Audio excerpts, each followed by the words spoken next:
punto de vista, me vuelvo necio, y si no dejo que eso influya en mi sentido de gratitud, me vuelvo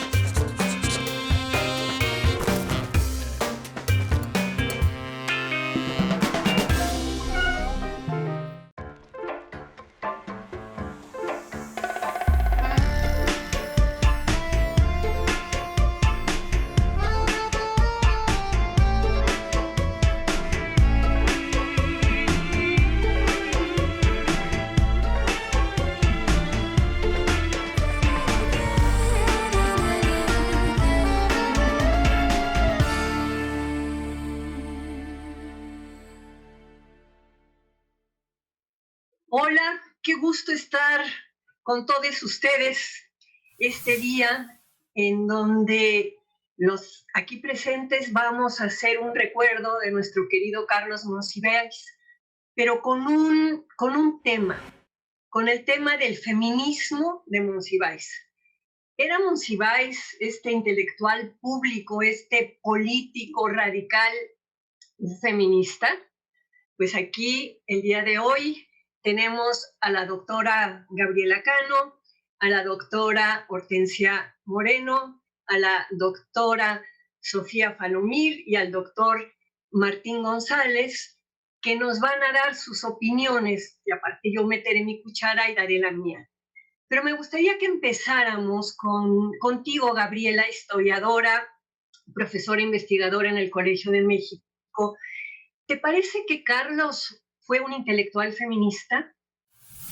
Me parece que fue un feminista y un feminista radical, constante y consistente. Sus crónicas sobre el feminismo recrean, cuentan la historia del feminismo casi desde que él se incorporó a la política cuando era muy joven, que se unió al movimiento enriquista y había sufragistas a las que él conoció en esa época.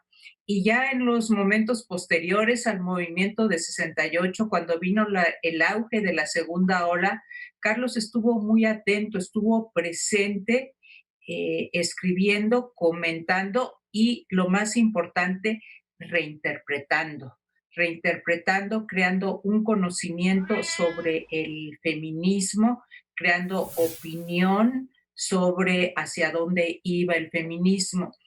Creo que hay una idea central en Carlos, que es decir, las organizaciones que se autonombran feministas son pequeñas, pero y quizá no muy visibles.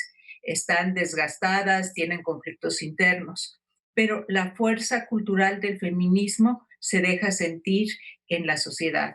Esa fuerza cultural de crítica al sexismo. Hay que recordar que Carlos escribió sobre el sexismo en la cultura, específicamente en la literatura, muy tempranamente, a principios de los 70. Esta era una palabra novedosa que los periódicos se negaban a escribir. Releía yo, porque no tenía yo edad para recordarlo, que el Universal, por ejemplo, se negaba a usar la palabra sexismo porque decían que era una palabra, un anglicismo que no convenía repetir. Carlos la usó muy pronto y al mismo tiempo sí relacionó su compromiso con las causas del feminismo o de los feminismos, como diríamos ahora, con las causas de la diversidad sexual.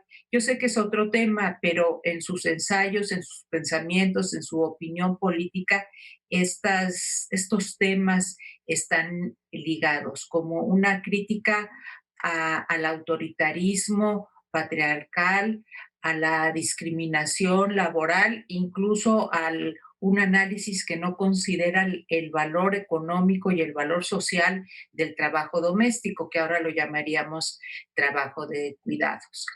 Hay una frase hecha que creo que es tuya, Marta, eso de que es misógino feminista. Yo estoy empezando a creer que eso es una leyenda urbana, un juego entre tú y Carlos, porque era en verdad feminista. Quizá se podría hacer un chiste de que a veces quería estar platicando y saliendo a divertirse solo con sus amigos, pero yo creo que era un feminista consecuente. Cuando me vuelva a tocar voy a platicar de sus amigas feministas, que ese es un gran tema a lo largo de toda su vida. Pues muchas gracias, pero esa frase se la puso él mismo y eso lo contará Hortensia cuando le toque. Yo quería vincular lo que tú estás diciendo ahorita con justamente lo que hace Martín, ¿no? Que tiene una maestría en estudios de género, una maestría en historia y que está haciendo su doctorado justamente sobre política sexual. ¿Y cuál sería el papel que tuvo Carlos para ti, Martín? ¿O cómo ves la figura de Carlos vinculada sobre todo con lo del feminismo? Sí, pues muchas gracias. Yo justo estoy trabajando desde hace un par de años en una investigación sobre la revolución sexual en México. Y pues sí, esta revolución sexual que va, digamos, como de un periodo de los 60 hasta incluso principios de los 80, uno de sus elementos primordiales, es decir, no podríamos contar la historia de la revolución sexual en México sin hablar del feminismo de la segunda ola o de lo que llamamos el movimiento de liberación de las mujeres. Y Monsiváis también fue un personaje clave en esta revolución sexual, entre otras cosas porque apoyó al movimiento de liberación de las mujeres, difundiendo muchos de sus postulados, con una influencia en el mundo de la cultura en México que ya desde muy joven tenía. Eh, yo creo que el pensamiento feminista de la segunda ola, cuando, digamos, apareció la militancia feminista de segunda ola en los 70 en México, vino como a informar y contribuir a muchas preocupaciones que Monsiváis ya tenía desde muy joven, eh, y que se entrecruzaban unas con otras, y el feminismo vino a darle como un mayor sentido, digamos, a esas preocupaciones que él tenía, y le vino a informar sobre ellas. Y a mí me gustaría señalar al menos tres que me parecen particularmente importantes, que se notan en los textos de crítica cultural del joven Monsiváis. En primer lugar, hay una evidente preocupación, yo creo, de que él tiene desde muy joven por la censura moral de los productos culturales en México. Era un tema que le incomodaba, que le molestaba.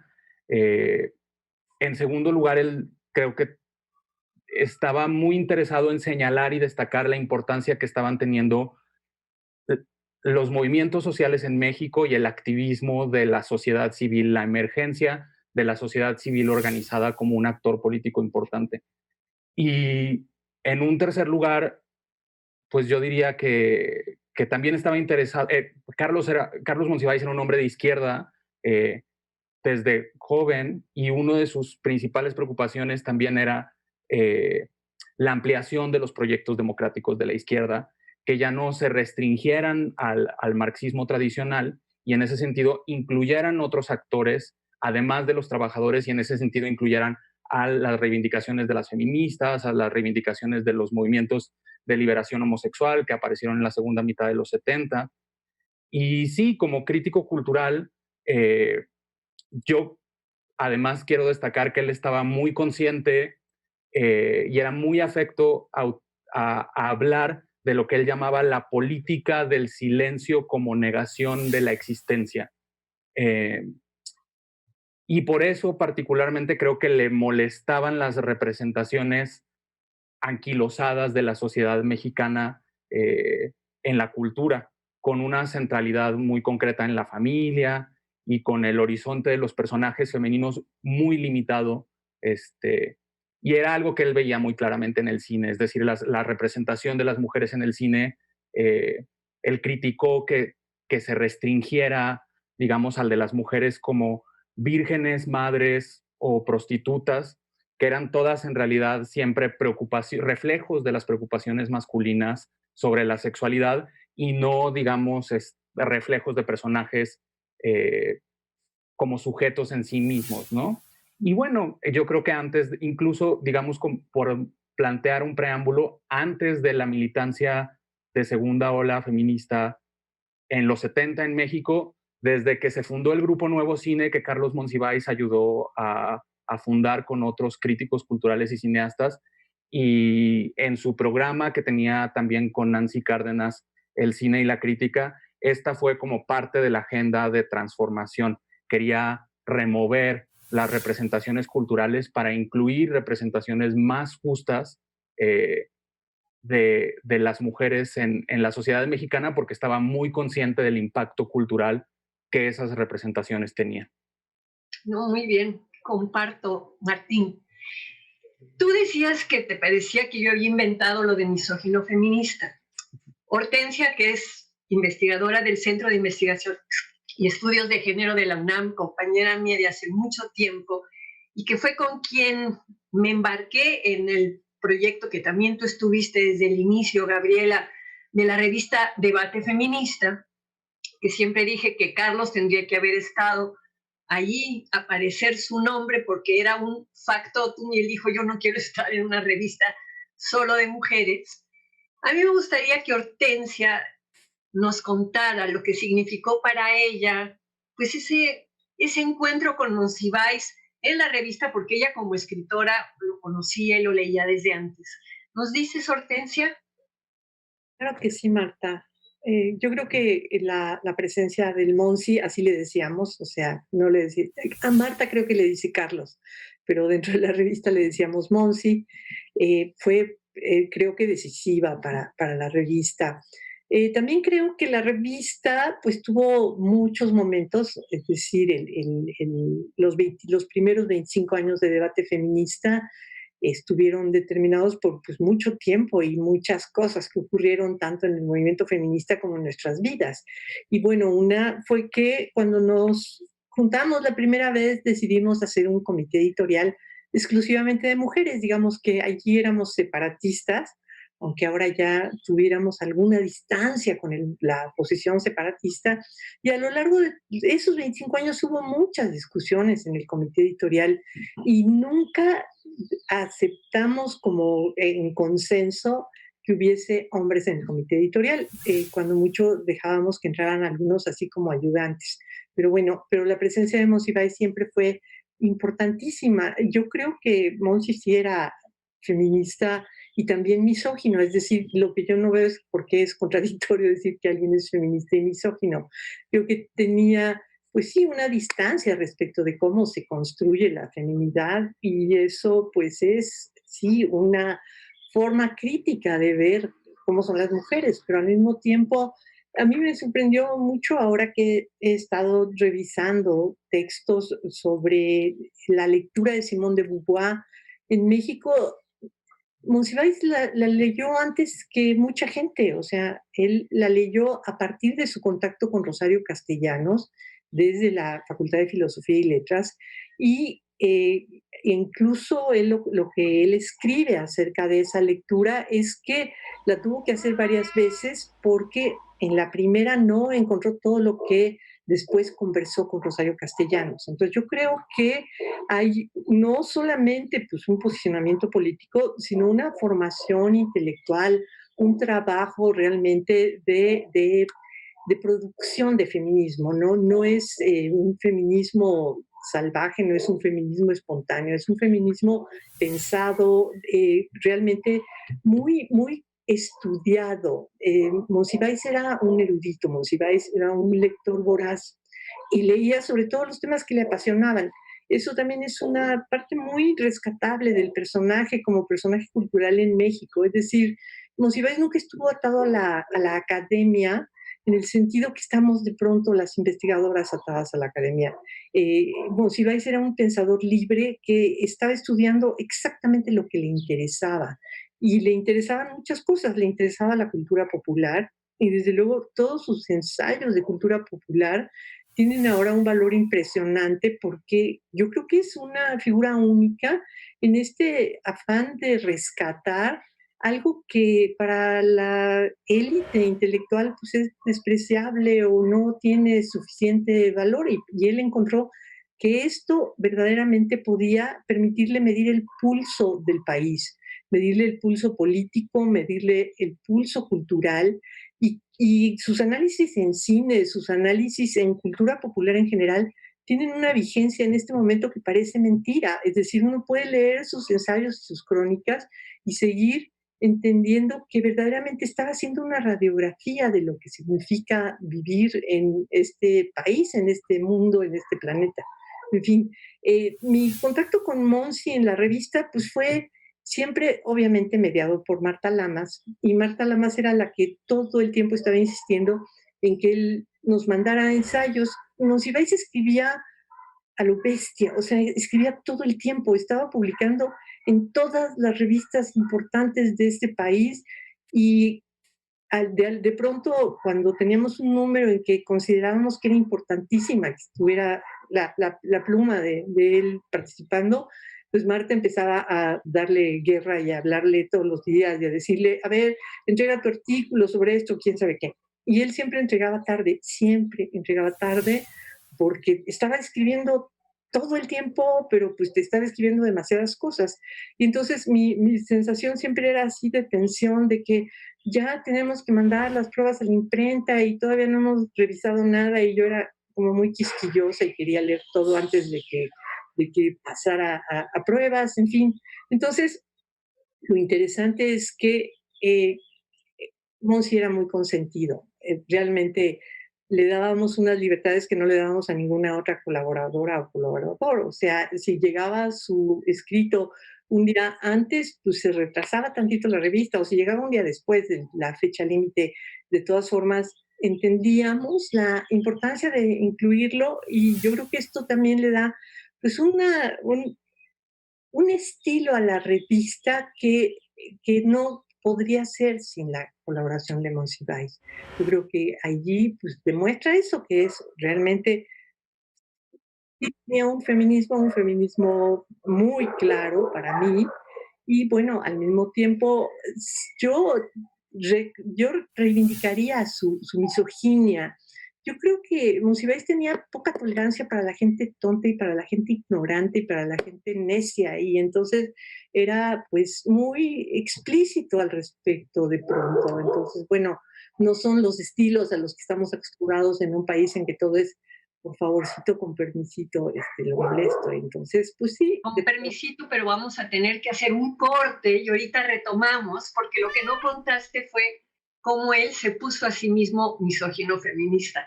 Pero regresamos ahorita.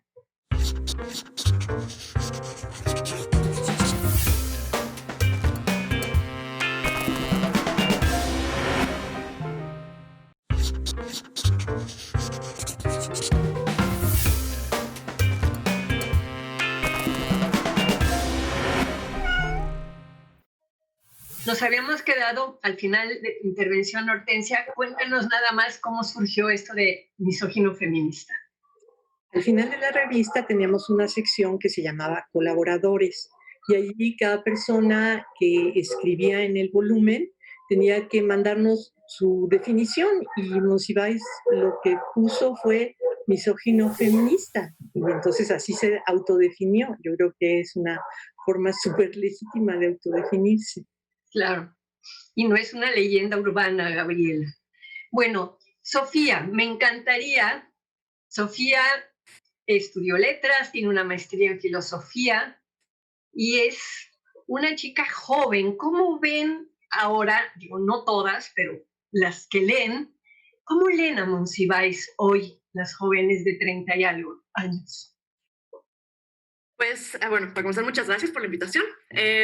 Y retomando un poco esto del misógino feminista, a mí me encanta, bueno, aclaro que yo trabajo temas que tienen que ver con el sentido del humor.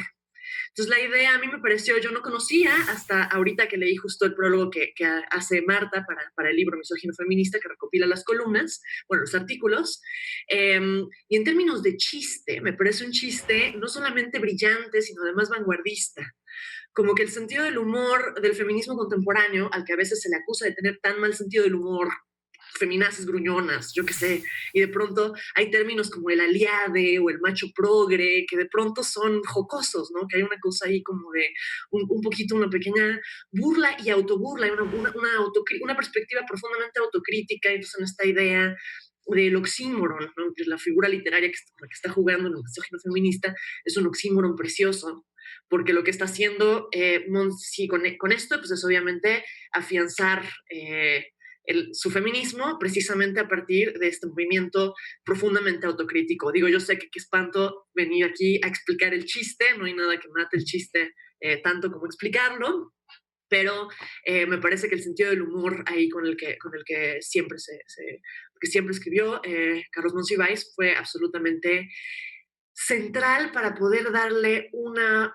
pluma, para una cierta agudeza específica y una cierta crítica casi cáustica a su pluma que no hubiera podido alcanzar de otro modo, que de pronto la crítica seria, y no estoy diciendo que no haya sido absolutamente crítico de ciertos, y bueno, su participación política, como han mencionado ya, era mordaz, pero de pronto el humor lo que permite es situarse en el centro, ¿no? Me refiero yo ahorita al título que él da al libro que escribe sobre Salvador Novo, ¿no? Lo marginal en el centro. Entonces, ¿cómo poder colocar una perspectiva que en principio sería marginal, que podría tener que ver con las disidencias sexuales, con su homosexualidad, con su modo de involucrarse en el movimiento feminista, con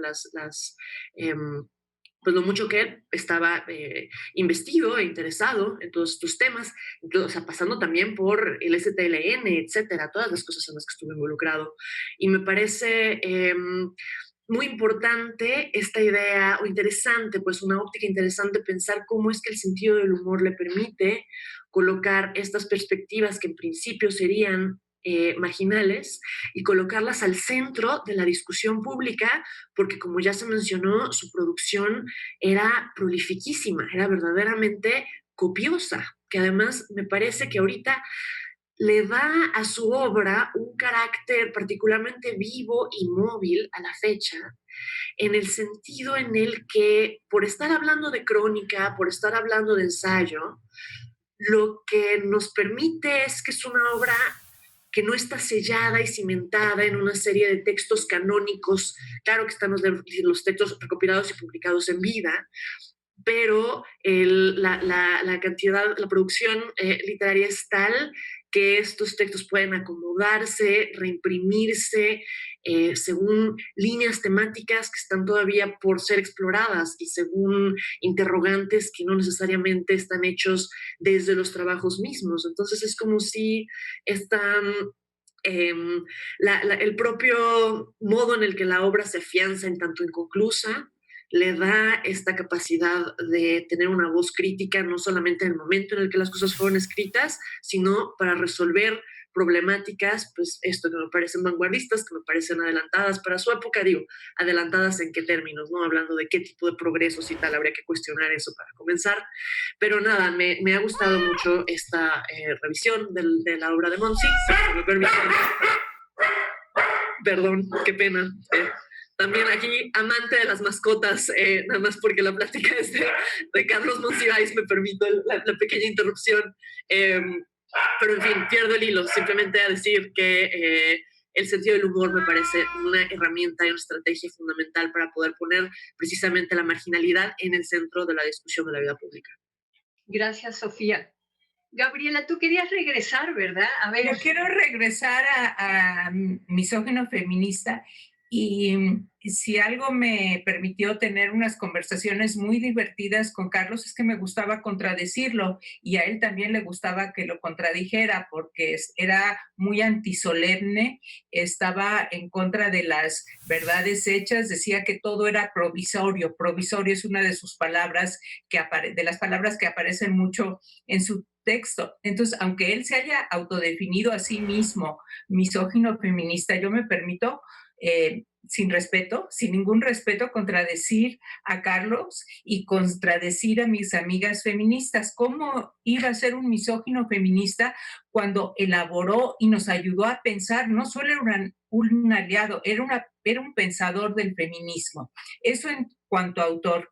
En cuanto a político y productor cultural, pienso en sus amigas, o sea, Rosario Castellanos y Carlos tuvieron una amistad en torno al radio, donde hicieron un programa de crítica literaria.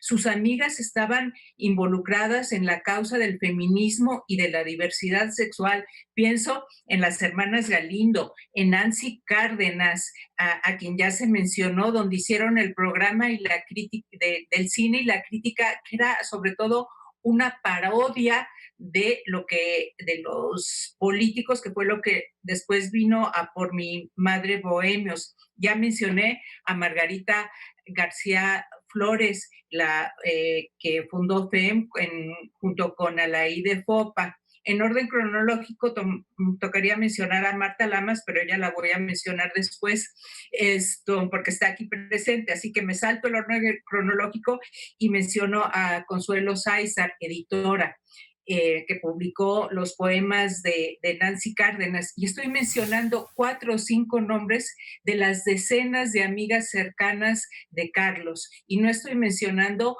a las amigas que tenía en la farándula, actrices, me estoy reduciendo solo a las que estaban involucradas en el feminismo y la diversidad sexual en la producción por medio del radio, por medio de ediciones, por medio de revistas, en todos los comités editoriales. Uno de mis textos favoritos, que es el himno a las feministas, alabemos ahora a las mujeres disidentes que solo quisieron darle a su género las premisas de libre albedrío y el ejercicio de la voluntad racional. Ese texto, Carlos Monsiváis lo escribió porque Marta Lamas se lo pidió y porque Marta Lamas le torció el brazo para que asistiera a un congreso feminista en 1994.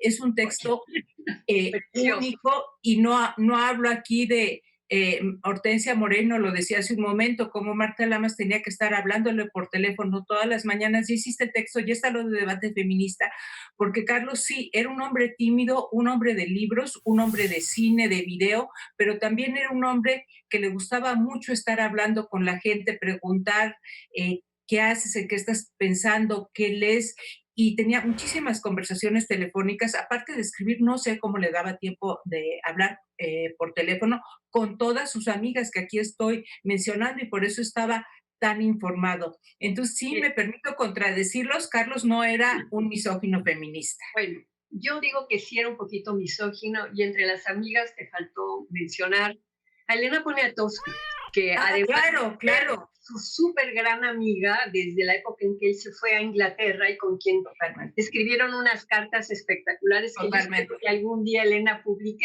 porque tiene guardadas las de Carlos. Carlos debe de haber tirado las de Elena también, ¿no? Raquel Serur, que Raquel y yo nos hicimos amigas justamente por Carlos. Lilia Rosbach, o sea, sí tenía muchas amigas, pero también era cierto que no le gustaba mucho estar en grupos de amigas. Sí era muy feminista. Yo tengo, así como lo obligué a ir al Congreso Nacional Feminista en marzo de 1994, yo le pedía que me acompañara en mis causas perdidas, con las trabajadoras sexuales. Él consiguió cita con el delegado de la Cuauhtémoc, ¿verdad? Que no las recibía y no las recibía y no las recibía, y el día que Monsiváis le habló, ese mismo día le dieron cita, y nunca se imaginó que atrás de Monsiváis iba yo y 8 trabajadoras sexuales, ¿no? Las cosas en donde estuvo Carlos políticamente del feminismo son muchísimas. Fue el orador en la Asociación Política Nacional de Diversa, que fundó Patricia Mercado. Estuvo en el partido México Posible, que además él le puso el nombre de México Posible al partido, porque un partido que iba a ser defensa de los animales, y su discurso fue justamente la defensa de los animales. Iba a todas, y lo jalábamos a todas, ¿no? Cuando hicimos gire para la despenalización del aborto, sabíamos que nadie nos iba a pelar, pero si decíamos que en la conferencia de prensa iba a estar Monsiváis, llegaba la prensa a preguntarle de otras cosas, a lo mejor no de gire, pues. Entonces, Carlos sí fue un activista impresionante con nosotros, ¿no? Esta parte que decía Martín, ¿no? Es decir, estuvo desde antes de la segunda ola, acompañó a la segunda ola, llegó hasta los 90, estuvo en debate feminista, y bueno, llegó hasta hace 10 años que se nos fue, ¿no? ¿Te gustaría ampliar algo, Martín, Hortensia, Sofía? Hagan un gesto con su mano. A ver, Martín. Sí, a mí justo, pues hay muchas cosas que me llaman la atención y que resuenan mucho con el interés que yo tengo por la figura de Carlos Monsiváis y su relación con el feminismo. Sofía hablaba sobre su estilo, sobre, digamos, la pluma tan particular que tenía, y creo que pues eso es algo que es muy interesante estudiar. Él tenía una especie como de prosa poética, eh, en la que, no sé, de pronto reiteraba una y otra vez definiciones, y así como que regaló definiciones que glosaban el pensamiento y las teorías de las feministas, y nos daba definiciones variadas, porque además las repetía el mismo sustantivo y otro predicado y otro predicado y otro predicado de sexismo, moralismo, machismo, misoginia, etcétera, ¿no? Y eso es muy interesante de ver en su obra, cómo va expandiendo como las definiciones de un mismo sustantivo, ¿no? Yo creo que, y esto tiene que ver con lo que se está discutiendo sobre la irrupción, digamos, como de Monsiváis en muchos espacios con su poder, digamos, como cultural, poder de atracción de los medios que mencionaba Marta. Eh, en efecto, creo que, como dice Gabriela, pues era una persona tímida, y con cierta timidez se acercaba a comentar, digamos, en espacios feministas, y creo que lo hacía porque él creía que la política sexual era algo que unía, digamos, como las causas de las feministas con las causas de las lesbianas y los homosexuales, y creía que tenía algo que decir allí, ¿no? Pero, y, y creo que esos vasos comunicantes se notan, digamos, en, si uno revisa Misógino Feminista y que se abra esa puerta, pues está esta maravillosa carta que se repite a Nancy Cárdenas, y creo que un tema con otro, como decía Gabriela, se van conectando, y también desataban controversias, porque no siempre caía bien que apareciera en lugares donde de pronto no siempre iba a ser bien recibido. Tenemos que hacer de nuevo unos minutos y regresamos.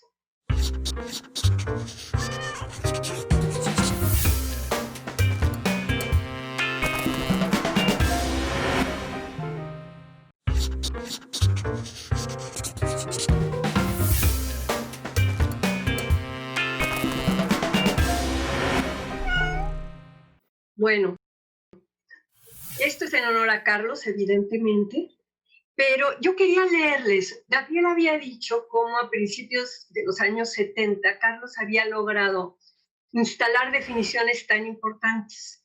Fue en 1972, en un ciclo que se llamó Imagen y Realidad de la Mujer en la Casa del Lago, que Carlos va a escribir una ponencia, todavía hoy se lee impresionante, Sexismo en la literatura mexicana, donde describe lo que es el sexismo. Miren nada más, no una conjura, ni una emboscada, sino más metódica y negociadamente una organización. La organización deliberada, alegre, exaltada, melancólica, inclemente, tierna, paternalista de una inferioridad.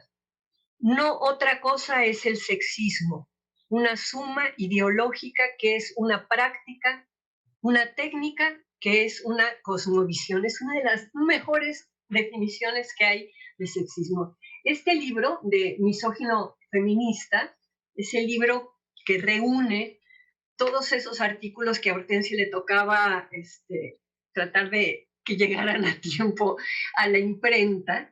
Y me gustaría ver si tienes algún otro recuerdo o algún otro comentario, Hortensia, sobre nuestro querido Carlos. Tengo muchos. Quiero subrayar dos muy importantes. Uno, por supuesto, es del sentido del humor, sobre el que ya abundó Sofía. Creo que, además de eso, hay una lectura de Monsiváis que es una lectura desde la escritura, desde la propia escritura. Yo soy escritora. Escribir, para mí, representaba pues ajustarme a lo que yo entendía que era la forma correcta de escribir. Y cuando yo empecé a leer a Monsiváis, de lo que me di cuenta es de que puede haber libertad en la escritura, que si vale la pena escribir es porque hay que escribir con libertad. O sea, él se permitió una impresionante libertad en la escritura y esto pues es algo liberador para las personas que estábamos leyéndolo, que éramos muy jóvenes y que estábamos enfrentándonos realmente como una revolución en la literatura en México. Creo que él forma parte de una generación que empezó a decir cosas que no se decían en la literatura y eso es súper importante.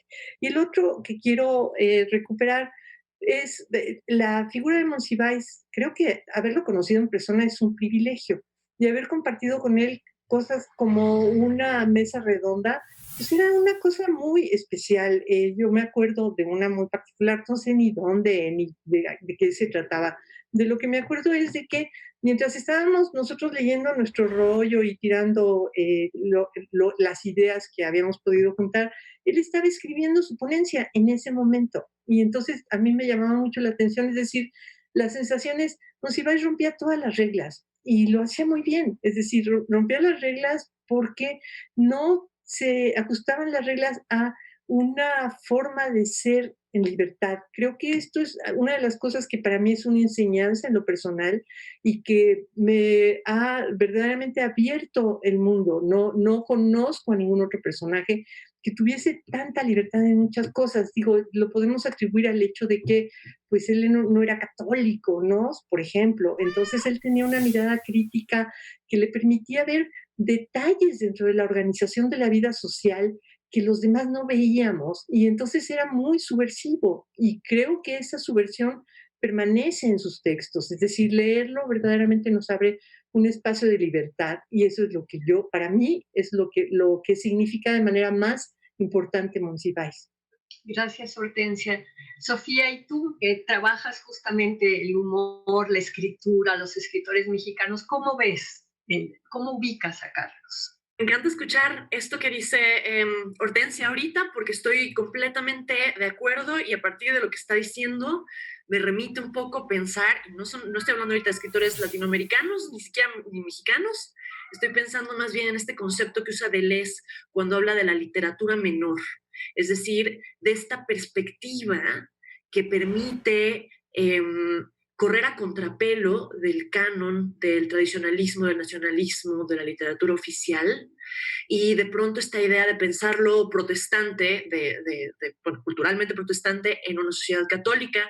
Me recuerda un poco al ejemplo que usa Deleuze, que es, no sé, quizás uno de los ejemplos que usa Deleuze, Beckett siendo justo un protestante en Irlanda católica, ¿no? Un angloparlante que escribe, que vive en Francia y escribe en francés, es decir, como es el perro otra vez, perdón, como estas diferentes perspectivas, claro, la homosexualidad en una sociedad absolutamente heteronormada y pautada por estos cánones tan estrictos, y precisamente pensar en cómo esta posición menor, entre comillas, digo menor como cumplido. Marginal. Pues, marginal, tal cual, lo marginal en el centro, literatura menor hablándolo con Deleuze, y esto le puede permitir tener esta perspectiva tan incisiva que permite también dislocar de una manera muy jocosa y con mucha precisión estos estereotipos que de otro modo pensamos que son arraigados y que naturalizamos y que pensamos, claro,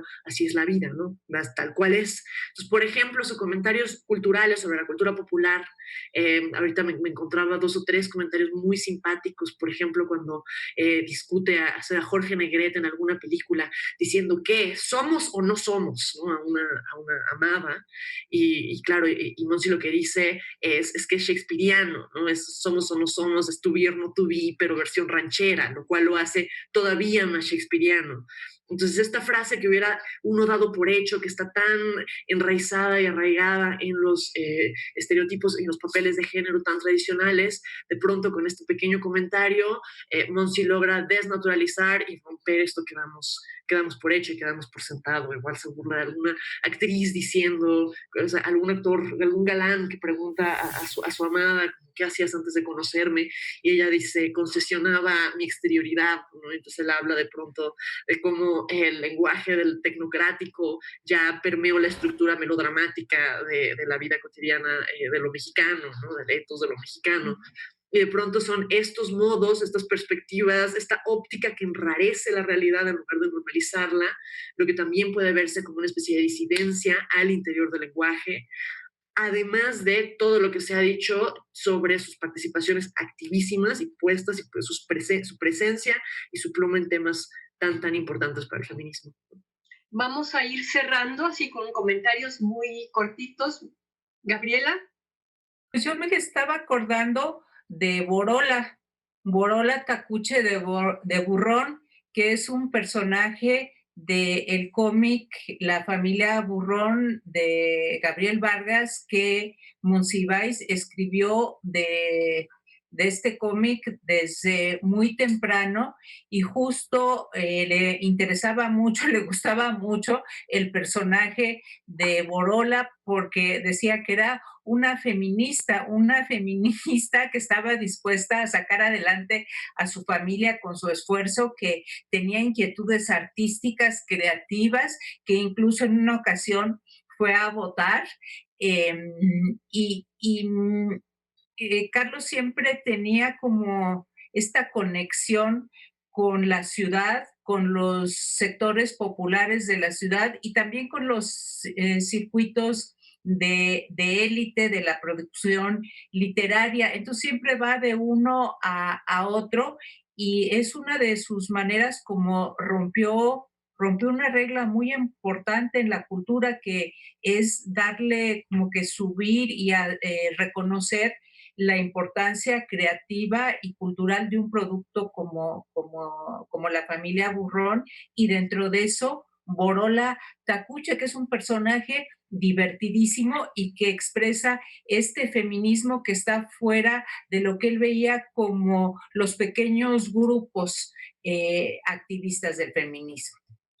Hablando de esto, de los pequeños grupos feministas, Carlos fue quien me empujó a que hiciera el programa con Broso, el noticiero que estuve 6 años con Broso, haciendo un comentario, y al principio, yo me acuerdo hasta Carmen Aristegui dijo que cómo era posible que yo saliera con Broso y su encuerada, etcétera, etcétera, ¿no? Y Carlos me dijo, ¿qué tipo de feminismo quieres? ¿Un feminismo que llegue a todo el país y que te vea toda la gente que ve ese programa? ¿O quieres seguir encerrada en tu torre de marfil y tus libros, ¿no? Entonces, además de que a él le importaba mucho que el feminismo le llegara a toda la gente, ¿no? Por lo menos a mí, a muchas, nos empujó a que hiciéramos otro tipo de intervenciones feministas también.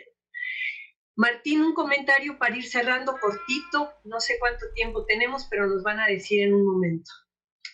Pues sí, yo rápidamente cerraría diciendo que pues contar con la figura de Monsiváis pues fue un gozo para la cultura mexicana, y en ese sentido, en este homenaje yo creo que sería pertinente festejar lo que yo diría que es como pues festejar la fortuna del destino de que Monsiváis y las feministas de los 70 y en adelante hayan coincidido en el tiempo, porque creo que se nutrieron mutuamente. Carlos Monsiváis potenció el lenguaje, el vocabulario y las teorías feministas, y a la vez la propia obra de Monsiváis y sus análisis críticos, su crítica cultural, también se potenció y se nutrió de ese lenguaje. Entonces yo creo que es una de esas coincidencias magníficas que hay que celebrar. Yo también creo que tenemos que celebrar eso, y que ha dejado una herencia, digamos, material en todo lo escrito, aparte de quienes tuvimos la fortuna de conocerlo. Ahí están sus libros, ahí está su obra, ¿no? Bueno, simplemente como para cerrar un poco mi participación, me gustaría decir que me parece que en términos literarios una de las maneras en las que habría que celebrar a Carlos Monsiváis como un feminista, específico un misógino feminista, me parece maravilloso el término, es hablar de cómo el humor es capaz de producir y reproducir lo cotidiano, y en esa producción y reproducción lo que puede hacer es también dislocarlo, ¿no? Entonces, todo esto es en el momento en el que uno puede hacer un chiste de las cosas que damos por sentado, también estamos abriendo ahí las grietas y resquebrajando las cosas que damos por supuestas, y entonces la realidad se vuelve, se enrarece y al mismo tiempo se vuelve más maleable, más móvil, y se vuelve posible entenderla de otras maneras, organizarla de otras maneras y quedar abierta a diferentes cambios y a un devenir donde a lo mejor los papeles de todo, desde la homosexualidad hasta el ser mujer, hasta la masculinidad mexicana, que es algo que siento que Monsiváis trabajó con tanta agudeza y que hizo de una manera, pues esto, con mucho colmillo. Y nada, que fue verdaderamente un privilegio haberlo tenido como cronista de la cotidianidad de este país, porque en las crónicas uno obviamente no solamente recuenta lo ya dado, sino que construye este pasado de lo cotidiano que habitamos todos, ¿no? Y es el modo en el que nos entendemos a la fecha y de aquí en adelante. Hortensia, ¿quieres cerrar con una? Sí, yo creo que Monsiváis es una escritura. Monsiváis es alguien que se dedicó verdaderamente a trabajar la escritura de manera muy creativa, muy inteligente. Allí es donde está verdaderamente lo que nos queda de Monsiváis.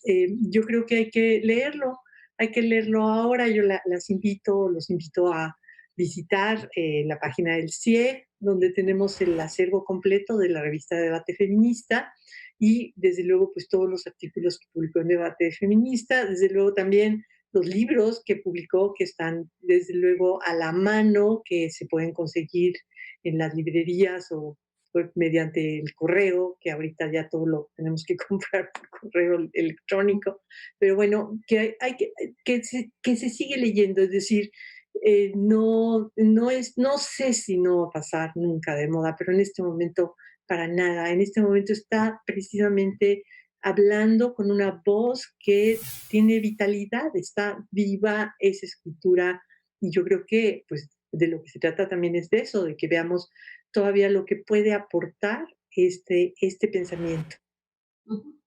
Gabriela. Yo estuve viendo las fotos que más circulan de Carlos, y son unas fotografías de juventud muy posadas. Hay una donde está Carlos con José Emilio Pacheco y con Sergio Pitol, con un librero al fondo. Creo que es una de las fotos en el Fondo de Cultura Económica. Luego hay otra foto famosísima donde está con José Luis Cuevas, con Carlos Fuentes, con Fernando Benítez en la cantina en la ópera. Y hay algunas fotos con Elena Poniatowska, afortunadamente, pero al revisarlas, y muchas fotos de Carlos con políticos. De las amigas de Carlos, yo creo que Elena es la que aparece en las fotos, y dije, para este programa me voy a proponer buscar esas, si no están las fotos, si no existen esas fotos de Carlos Monsiváis con Nancy Cárdenas, de Carlos Monsiváis con Marta Lamas. Marta, hay muchas fotos en tu casa, pero no sales tú en muchas de ellas. No sé si tú estabas tomando la foto. ¿Dónde están las fotografías? O vamos a recrear esas imágenes de Carlos Monsiváis con sus amigas feministas.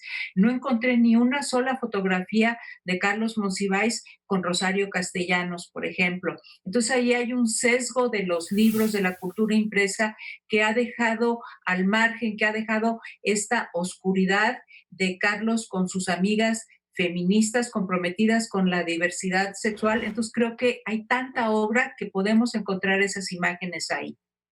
Muy bien, tu vocación de historiadora cierra muy bien. Y de lo que hay muchos son fotos de Carlos con sus gatos, porque no van a poder hacer ustedes un programa con los gatos de Monsiváis, pero sí hay que recordar que para él los gatos, y no solo los gatos, los animales eran también una prioridad política.